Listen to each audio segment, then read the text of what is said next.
100,000 people gathered tonight to mourn the death of Pope John Paul II.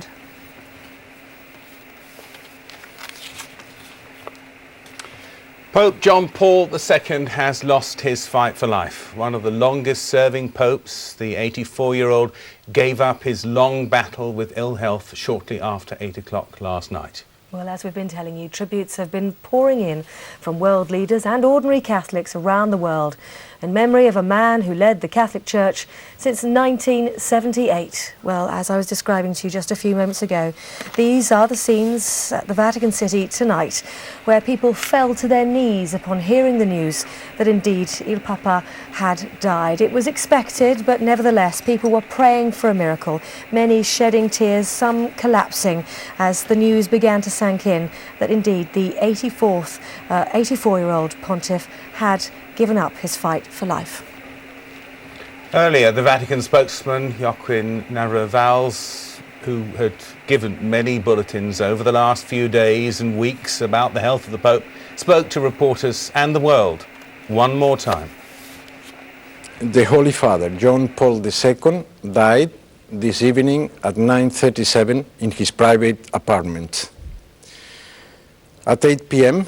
began the celebration of the Holy Mass, during which Viaticum was administered to the Holy Father, and once again the Sacrament of the Sick.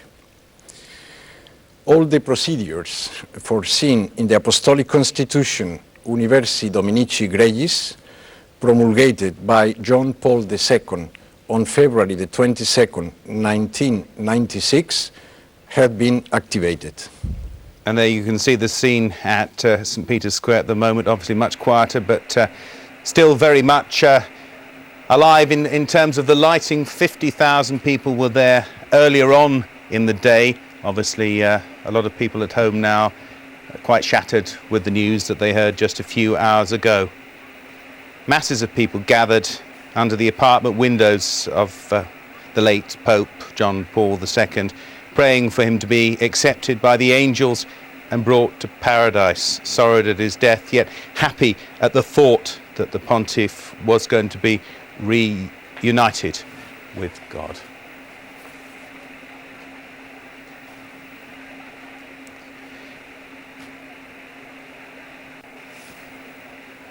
Sky's Stuart Ramsey has been looking at the reaction in Rome to the news of the death of Pope John Paul II.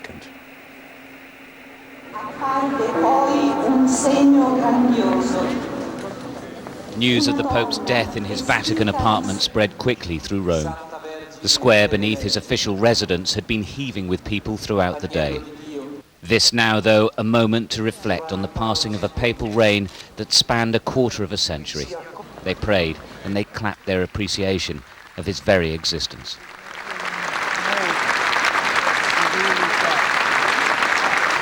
Many here have known only John Paul II as their spiritual leader, and they led the way in praising his contribution to their lives. The young and the old, Catholics and non-Catholics alike, from all over the world. People were singing, saying their rosary, they were singing together, and just the group feeling was very, very touching and moving. Brilliant man who did touched everybody. Just touched everybody for whatever faith. He was greatly loved. It was a somber moment to be present at, to be honest. It was very, very moving. And it was a privilege to be there. Thousands upon thousands of people are making their way to St. Peter's Square to pay their respects to the Pope. And while many of them would have known that it was inevitable he would die, there is still a profound sense of sadness here. Although there is that sadness, it is still very calm and very quiet. An official period of mourning for the Pope has already started. Stuart Ramsey, Sky News, at the Vatican City. Perhaps nowhere was the Pope's death more deeply felt than in his native Poland. Sky's Lawrence Lee reports now from Krakow, where the Pope spent much of his adult life.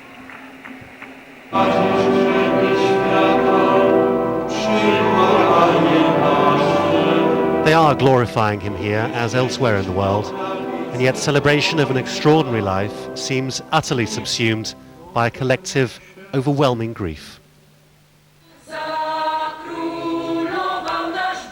At times it seemed like the whole of Krakow was in tears. They had had so much time to prepare themselves for this, and yet when the time came, they still seemed to have no way of dealing with it. People are very sad. People, I saw a few people was crying, a lot of people was crying. And a few people, I think I saw a lot lost the consciousness. It's very sad. Every people pray and pray. They came out in vast numbers supporting each other. Under the Archbishop's palace, where he served and returned time and again to bless his people, the crowd swelled and filled every corner. Hardly anyone could bring themselves to speak. Physical pain was simply ignored, or perhaps not even noticed. They simply can't believe he's gone. He was their ideal in so many ways, not only as God's representative on earth, but as the man who lionized Poland throughout the 20th century against Nazism, against communism. He was our Pope, said one man to me tonight. There are no words. Which in turn leads to a new question of how this country, which has relied on his spiritual and his political guidance for so long, can now move on. And so they made for home to the sound they never wanted to hear, the cathedral bells ringing out, the news of John Paul's passing. Surely he wouldn't have wanted them to suffer so much on his behalf, but they will put themselves through it again today. Lawrence Lee, Sky News, Krakow in Poland. Well, joining me now in the studio, Alistair. Good morning to you, Alistair. Now, 9 days of mourning. What are we going to see and what are we going to hear? Well, immediately they will start to prepare to close the Pope's rooms. It's very important to, first of all, make sure that everything is done to prepare the Pope for his lying in state later on. He'll be taken to the Sala Clementina, which is in the centre of the Pontifical Palace. There he will be guarded and protected, and around him will be prepared those issues that are required for the Requiem Mass that will take place. And then they'll close his apartment, and it will be cleared of all his possessions. All his possessions. There aren't very many there, to be honest, and then it'll be prepared for his successor. Now, obviously that is purely symbolic, isn't it? This sealing of the apartments. Why do they actually do it? They do it really because it defines the fact that the pontificate is over, and that the Supreme Pontiff, the supreme monarch as he has been over the church, has completely vacated. We're now in this period called sede vacante, the empty seat. It's the interregnum between popes, and so they clear everything out so that when the new pope is created, he walks straight in and it's all there. The other thing they do, they take away the ring which has been removed from his finger, known as the fisherman's ring. On it is a symbol, very simple, that shows St. Peter, from whom the popes descend, with the wonderful fishing net, which is metaphoric for the catching of men and the catching of women and bringing them into the faith. And around it are the words John Paul II, or Giovanni Paolo. And then that will be broken at the first meeting of the cardinals. Now, we've heard that the cardinals will first meet on Monday, and at that they will smash the ring, and that means that no further encyclicals or no further constitutions or any other changes can be made to the church. Now, obviously, there's a very strict format that they have to follow, but there must have been lots of whisperings going on over the weeks over who may take over and who's politically siding up to who. Well, you're talking about the succession, and of course when you have a post as important as this, there are 117 electing cardinals now. Now, technically, they can elect any Roman Catholic man to be pope, but historically, they always choose one of their own number. So out of that 117, we are likely to find the successor to John Paul II, who died yesterday. And of course, the late Pope John Paul II has had a tremendous influence on the sort of people that he's selected. Might we see any radical changes there? Well, apart from 3 of the 117 cardinals who will be electing, he has indeed appointed all of them. Now, you might imagine that he would have chosen cardinals who purely followed his own view about the church and the direction it should go. But he's been much more open-minded than that. And he has appointed people who are conservatives and people who are at the liberal end of the church. He's also extended far more geographically the representation, and we'll see perhaps jockeying for position in the minds of others, the African representatives and the Latin American representatives and those from the Far East. So it'll be interesting to see how that develops. Do you think he would have actually been thinking about his own potential successor? Well, I think he would, but he knows enough, or he knew enough about history to recognise that any pope who tried to define who his successor was generally overruled. The conclave is entirely independent now of the influence of John Paul II. Obviously, he had directed the church, he's influenced them as a former pastor and shepherd of the church. But now they are free to consider, with the inspiration of the Holy Spirit, which is the intention of the process, and to consider who next to take. Now, it's quite interesting because it obviously could go in extremes two ways. It could go back to an Italian, a more conventional pope, or there's obviously a possibility of a black pope or somebody from Latin America. What's your thinking on that? Well, my thinking is that there are 4 factors to bear in mind. The first factor is age. What age will they go for? The next one is geography. Where will they take him from? The third one is what position are they on the view of the church? Is it to the left or to the right, as it were, of evolution? And the last one, which is perhaps more interesting than all the others, will be in what way that individual represents either the curial point of view, i.e. they have a sort of background in Vatican government, and therefore they're very centrist, which is what perhaps John Paul was, or they're much more collegiate, i.e. they will rule the church, but taking much more advice. And I think we'll probably see out of that somebody who is a little bit more collegiate than John Paul II was. Obviously, he had the post for 26 years. He was seen as a conservative pope, and yet in terms of his travelling, his approaching other nations and other religions, he was fairly open-minded. Now, there is the potential for a new pontiff to actually make some pretty radical moves, aren't there? Is that a possibility? Oh yes, I think there's a chance that we could see all sorts of changes now. The church will always evolve. The challenges it faces are the fact that there is a great indifference in some parts of the world to religion. There have been great problems that the church has faced, particularly in places like the United States, with the scandals that took place, and the Pope had to deal with those, and it was very difficult.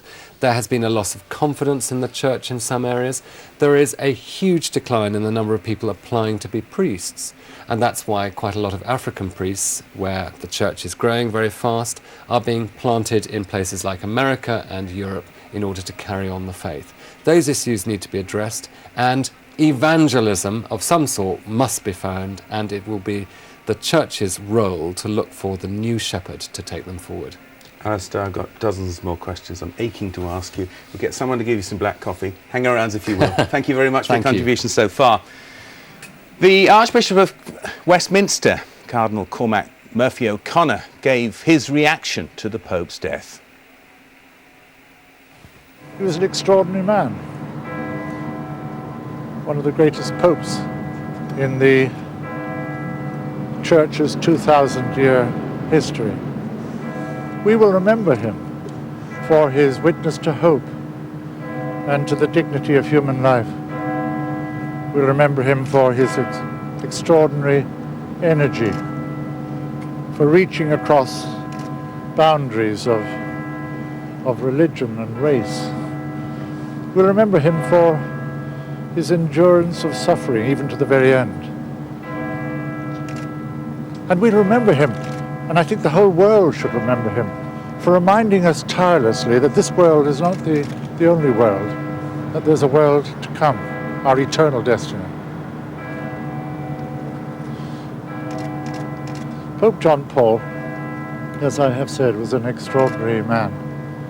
And in remembering him, we'll remember that he stood for something very profound, that the light, and for him the light was Christ, was always at its brightest when the darkness of the world seemed very, very deep. The church will miss him. The world will miss him. and I will miss him. May Pope John Paul II, rest in peace. Amen. Now, of course, reaction coming from all over the world to this momentous event. President George W. Bush gave this reaction to the Pope's death. And I join people across the earth in mourning the passing of Pope John Paul II. The Catholic Church has lost its shepherd. The world has lost a champion of human freedom, and a good and faithful servant of God has been called home. Pope John Paul II left the throne of St. Peter in the same way he ascended to it, as a witness to the dignity of human life. In his native Poland, that witness launched a democratic revolution that swept Eastern Europe and changed the course of history. Throughout the West, John Paul's witness reminded us of our obligation to build a culture of life in which the strong protect the weak. And during the Pope's final years, his witness was made even more powerful by his daily courage in the face of illness and great suffering. All popes belong to the world, but Americans had special reason to love the man from Krakow. In his visits to our country, the Pope spoke of our providential Constitution, the self-evident truths about human dignity in our Declaration, and the blessings of liberty that follow from them. It is these truths, he said, that have led people all over the world to look to America with hope and respect. Pope John Paul II was himself an inspiration to millions of Americans and to so many more throughout the world. We will always remember the humble, wise, and fearless priest who became one of history's great moral leaders. We're grateful to God for sending such a man, a son of Poland, who became the Bishop of Rome and a hero for the ages.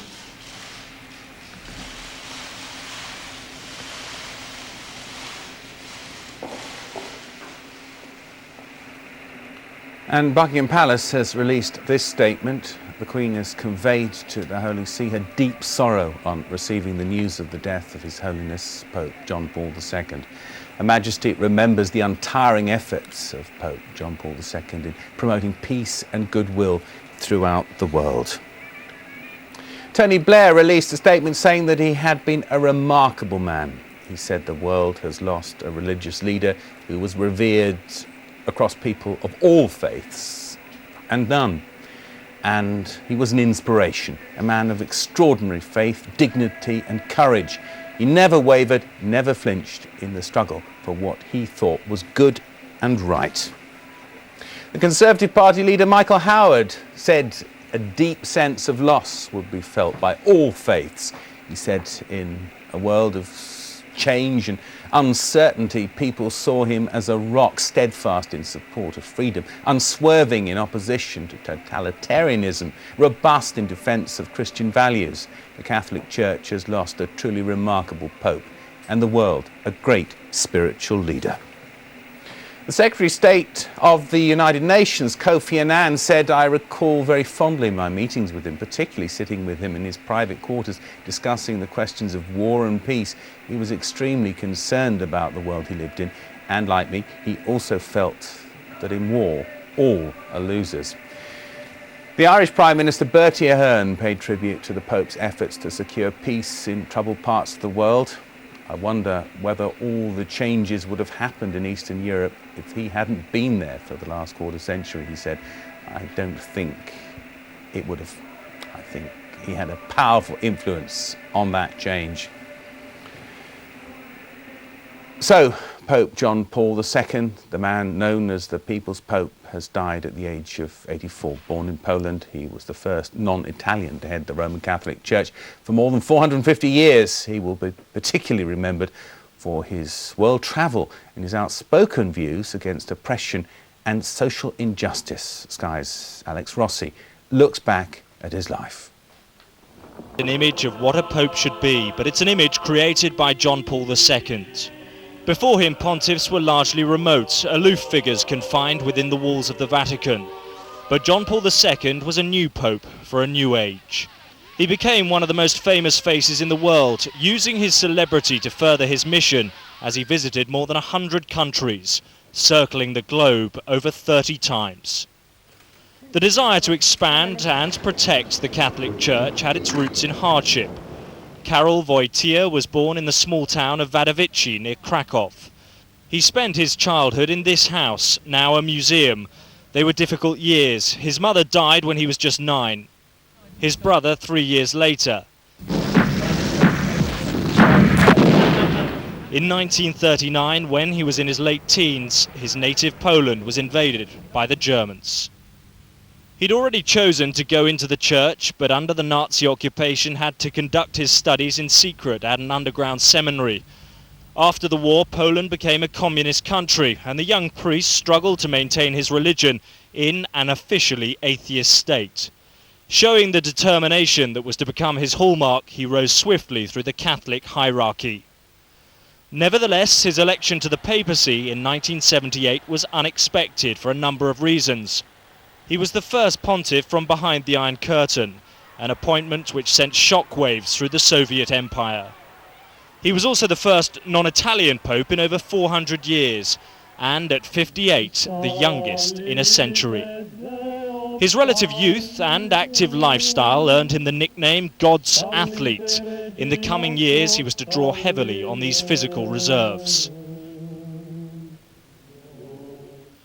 John Paul's papacy was almost ended in 1981 when a would-be assassin shot him in St. Peter's Square. An amateur cameraman captured the moment 4 bullets struck the pontiff. So grave were his injuries, he received the last rites. His recovery was viewed by many as miraculous. John Paul put it down to divine intervention, claiming the hand of Our Lady guided the bullets away from his vital organs. He later went to prison to offer forgiveness to the man who'd tried to kill him. The Pope never regained his former physical strength, but resumed his work with undiminished determination. Never fearing controversy, he gave his full support to the fledgling Solidarity movement in his native Poland. When he returned home in 1991 after the fall of communism, it was to a hero's welcome. The Pope's commitment to peace was long-standing. On a trip to Ireland early in his papacy, and well before the peace process had got underway, he issued this appeal. On my knees, I beg you to turn away from the path of violence and to return to the ways of peace. When he visited the UK in 1982, he was the first Pope to set foot on British soil for 450 years, heralding a new era of interdenominational cooperation. South Africa was another country on the papal itinerary, but on his insistence only after the apartheid regime had been removed. To say the visit is long overdue is to pay tribute to your own abhorrence of the system of apartheid. More recently, he was at the forefront of opposition to the war against Iraq, telling both Tony Blair and President Bush it was a failure of humanity. But many who admired the Pope's commitment to political freedom were less impressed by his unyielding stance on matters of doctrine. His views on the ordination of women, abortion, contraception and homosexuality were unapologetically conservative. Many liberal Catholics regarded his reaction to the paedophile scandal which rocked the church in America as too little, too late. As he wrestled with the problems of making the church relevant in the new millennium, John Paul II embarked on a symbolic pilgrimage to the Holy Land. On the 2000th anniversary of the birth of Christ, he visited the Church of Nativity, where tradition says Jesus was born. Shutting out the unceasing demands imposed on him by his office, John Paul II prayed alone. But the trip was not purely spiritual. Here too was a political dimension. He visited Yad Vashem, the memorial in Israel to the 6 million Jews murdered by the Nazis, an act of contrition on behalf of the Vatican, which had, during the war, remained silent about the Holocaust. He also used the pilgrimage to build bridges with Muslim leaders, part of the Pope's long-standing efforts to foster greater understanding between religions.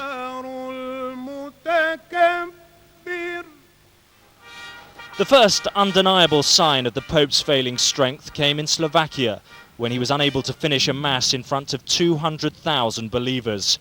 Vatican officials abandoned attempts to deny that Parkinson's disease was diminishing the Pope's powers. On his final visit to Poland, his frailty told the adoring crowds they'd not see him again. He'd come home to say goodbye. In October 2003, John Paul II celebrated the 25th anniversary of his papacy. Surrounded by the hierarchy of the Catholic Church, he achieved a long-held ambition, setting Mother Teresa on the path to sainthood. He installed 30 new cardinals, adding to the ranks of those who choose his successor and preserve his legacy. As his own health continued to fail, he joined pilgrims at the Shrine of Lourdes. He told those seeking relief from their ailments that he shared in their physical suffering, but described it as a burden that was part of God's wondrous plan. But it was a burden that finally proved too heavy to bear. Complications after a bout of flu depleted what was left of his once legendary strength, and a tracheotomy robbed him of the power of speech. As he looked down on the crowds gathered in St. Peter's Square on Easter Sunday, unable to address them for the first time in his long papacy, it was painfully clear that John Paul II's era was drawing to a close. On becoming Pope in 1978, John Paul had chosen as his personal motto the Latin words, totus tuus. They mean all yours. A fitting epitaph for a historic papacy and a remarkable man.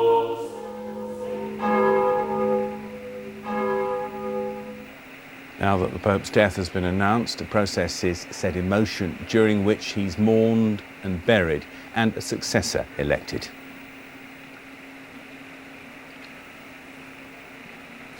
Paula Middlehurst has the background to that for us.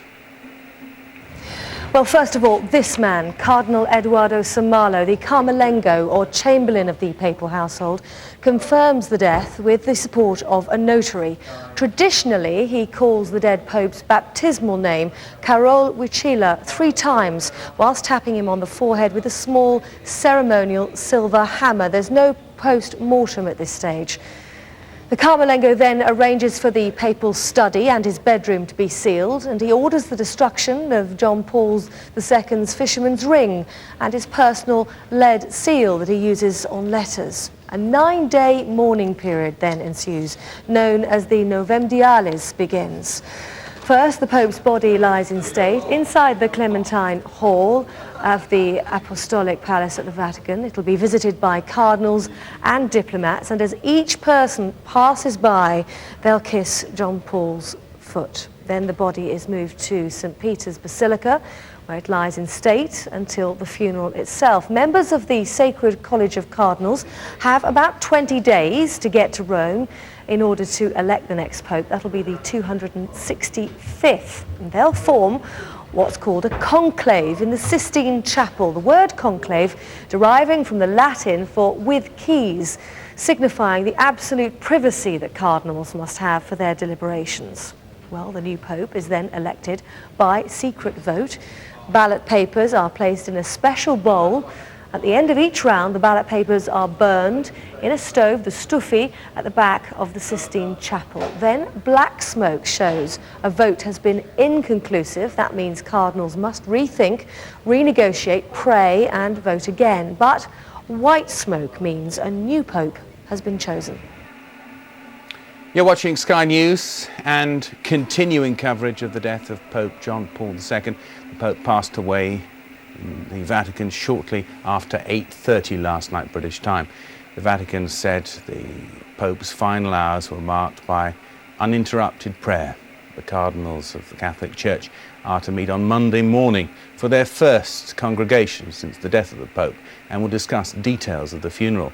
On Monday afternoon, the Pope's body is to be brought to St. Peter's Basilica, where he will lie in state. Official mourning for the Pope will last 9 days. The Pope's funeral is expected midweek. Italian media say on Wednesday or Thursday. The conclave to elect a new Pope is to start within the next 15 to 20 days. Well, keeping his eye across the events, the momentous events of yesterday evening, Joel Hills. His report now. It was the announcement the crowd had expected and feared. Carissimi fratelli e sorelle, Brothers and sisters, at 9:37 this evening, our beloved Holy Father, John Paul II, has returned to the house of the Father. Let us pray for him. Preghiamo per lui. The announcement was met with applause, an Italian sign of respect. Gloria Patri et Filio. The bells rang out across St. Peter's Square, across the city, the faithful and the curious lost in thought. For some, the emotions were overwhelming. News of the Pope's death spread quickly. In Paris, the bells of Notre Dame were rung 84 times, once for each year of the Pope's life. In London too, prayers were said. Westminster Cathedral will remain open throughout the night for people to sign a book of condolences. It's an opportunity to pay tribute, to put feelings into words. He was an extraordinary man, one of the greatest